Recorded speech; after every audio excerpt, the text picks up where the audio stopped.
नमस्कार, मैं संतोष कांत पांडे उर्फ हिंदू माली समस्त देशवासियों को मैं नमन करता हूं, बिहार वासियों को प्रणाम करता हूं और सिवान लोकसभा निर्वाचन क्षेत्र से जितने भी मतदाता बंधु हैं सभी को मैं बार बार प्रणाम करता हूं। मित्रों, सिवान की धरती अत्याचारियों से, अपराधियों से कराह चुकी है। इस सिवान को, धरती को मुक्त कराने में अनेकों महापुरुषों ने, अनेक वीरों ने आत्म बलिदान देकर के सिवान को मुक्त कराया है।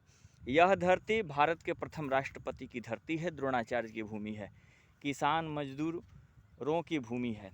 इस धरती को कलंकित होने से आप सभी बचाइए और इस धरती पर कोई अनपढ़ प्रवृत्ति के, अपराधी प्रवृत्ति के लोग सिवान सीट से न जीतें।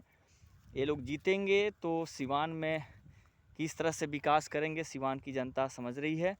सिवान अच्छी व्यवस्थाओं से सिवान के मान सम्मान बचा रहे। मैं सिवान वासियों से निवेदन करता हूँ, एनडीए प्रत्याशी जो सिवान से चुनाव लड़ रही हैं, इनके जो राष्ट्रीय अध्यक्ष जी हैं, इनके जो वर्तमान में बिहार के मुख्यमंत्री जी हैं, इन पर बिहार की जनता कैसे विश्वास करे। एक सत्ता के लिए किसी से भी हाथ मिला सकते हैं, कहीं भी जा सकते हैं। इनको सत्ता सुख चाहिए, कुर्सी पर चिपक करके रहना चाहिए। इससे विकास कैसे होगा। इन्होंने 15, 16, 17 साल से बिहार में पदसीन होकर के बिहार को, बिहारियों को ये धोखा देने का कार्य कर रहे हैं। बहाली, शिक्षकों की जो बहाली हो रही है, कुछ हुआ है, ये सब वेतन देंगे कहाँ से। यहाँ उद्योग कल कारखाना का कोई विकास नहीं हुआ। यहाँ कुछ दिखाई दे नहीं रहा है। अगर कुछ दिखाई दे रहा है तो वह सेंट्रल सरकार का है। जो नरेंद्र भाई मोदी जी के नेतृत्व में जो सरकार चल रही है, उसी का विकास तो सिवान में दिखाई दे रहा है। और सिवान में अनेक पार्टी के प्रत्याशियों ने चुनाव लड़ा, कुछ जीत करके लोकसभा में गए। उन लोगों ने कितना सिवान का विकास किया सिवान की जनता जानती है। पर कुछ ऐसे एक सांसद हुए जिनका विकास सिवान में अभी भी दिखाई दे रही है। इससे मैं मुख नहीं मोड़ सकता हूं और इसको मैं झूठला नहीं सकता हूं। सिवान में सब काम सब समय से होता था। आज सिवान लाचार बेबस होकर के पड़ा हुआ है। सिवान की धरती कराह रही है।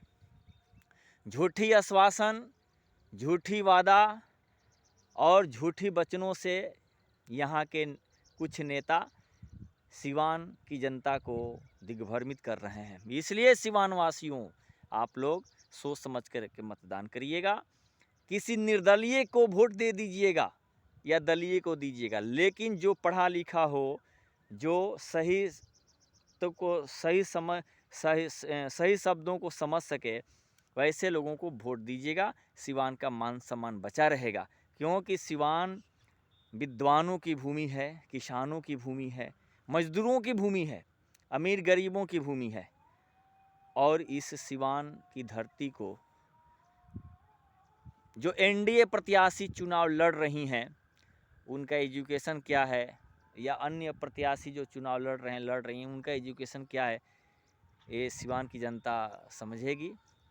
सिवान से अच्छे सांसद लोकसभा, भारत के पवित्र मंदिर में सांसद जो यहाँ से चुन कर के जाएंगे, सिवान के बातों को रखेंगे, सिवान में जो परेशानियाँ है उसको समाधान करेंगे और सिवान को अपना परिवार समझेंगे। इस तरह का सांसद चुना जाए जो जातिवाद न हो, जातिवाद से परे हो, समाज को एक साथ में लेकर चलने वाला हो।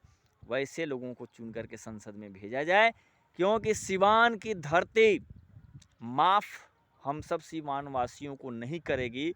अगर अनपढ़ प्रत्याशी यहाँ से चुन करके जाएंगी या जाएंगे, या उसके पति किन विचारधाराओं से रहे हैं, उनका विचारधारा क्या है, ये हम सबों को अच्छी तरह से समझ लेना चाहिए। और एनडीए प्रत्याशी जो वर्तमान बिहार के मुख्यमंत्री हैं वो अपना जो प्रत्याशी सिवान में दिए हैं, जो भाजपा समर्थन की हुई है, मैं बिहार के मुख्यमंत्री जी के जो पार्टी है उस पर मैं कैसे विश्वास करूं? गारंटी कौन लेगा कि ये मेरे नरेंद्र भाई मोदी जी की जो सरकार तीसरी बार बनेगी दिल्ली में, सेंट्रल में जो सरकार बनेगी, इस पर ये समर्थन कर पाएंगे?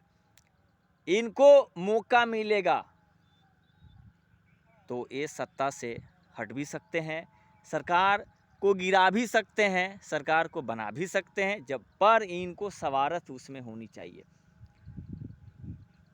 अगर इनके जितने सांसद जीतेंगे, केंद्र में जाएंगे, तो हम सब कैसे विश्वास कर लें भाई? कोई गारंटी लेने वाला कोई है क्या कि ये सरकार को समर्थन देंगे? मुझे तो ऐसा नहीं लगता है। बिहार की जनता समझ रही है कि ये कभी भी पलट सकते हैं, कभी भी जा सकते हैं, किसी भी पार्टी से हाथ मिला सकते हैं। इनका कोई विचारधारा नहीं है। जिसका कोई विचारधारा नहीं होता है वही बार बार सत्ता सुख के लिए किसी से भी हाथ मिलाया करता है।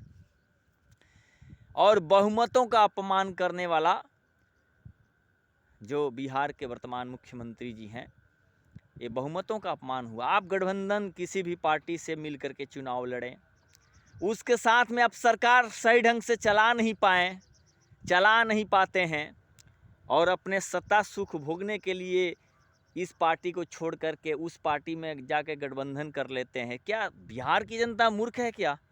आप सभी बिहार वासियों को मूर्ख समझ गए हैं क्या? नहीं, आपको अब जनता मूर्ख समझने का काम कर रही है।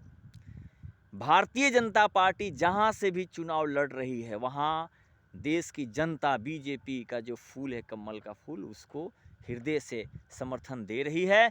और केंद्र में नरेंद्र भाई मोदी जी के नेतृत्व में सरकार बनेगी, इसमें कोई संदेह नहीं है। और भाजपा प्रचंड बहुमत के साथ, पूर्ण बहुमत के साथ अपने बल पर सरकार बनाएगी, इसमें कोई संदेह नहीं है। और जितने जो गठबंधन के लोग हैं सभी लोग सरकार में होंगे, सरकार को समर्थन करेंगे। लेकिन जो बिहार के वर्तमान मुख्यमंत्री जी हैं, इन पर मुझे विश्वास नहीं है कोई समर्थन दे पाएंगे कि नहीं दे पाएंगे, सरकार को कब गिरा देंगे, कब पलट देंगे। लेकिन हम सब देशवासी नरेंद्र भाई मोदी जी को समझ करके वोट देंगे। लेकिन सिवान सीट को मैं व्यक्तिगत वोट नहीं दे सकता। अपना वोट किसी निर्दलीय प्रत्याशी को दूंगा जो हिंदुवादी हो, जो सामाजिकता का पुजारी हो, जो विकास सिवान में करे, जो पढ़ा लिखा हो, ऐसे प्रत्याशियों को मैं वंदन करूंगा और लोकसभा में भिजवाने का काम करूंगा। जय हिंद, जय भारत।